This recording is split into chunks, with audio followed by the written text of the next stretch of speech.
ดความหวังเรื่องจะเจอใครที่เธอมุ่งหมายเธอคิดไปเองหรือเปล่าเคยมองรอบตัวหรือไม่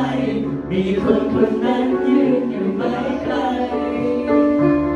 อาจจะเพราะว่าเขาได้แต่มองเธอกลัวกันตาอาจจะเพราะว่าเขายังไม่ดีพอในวันที่ผ่านมาแต่ในวันนี้จะบอกให้รู้ว่าเขาคือใคร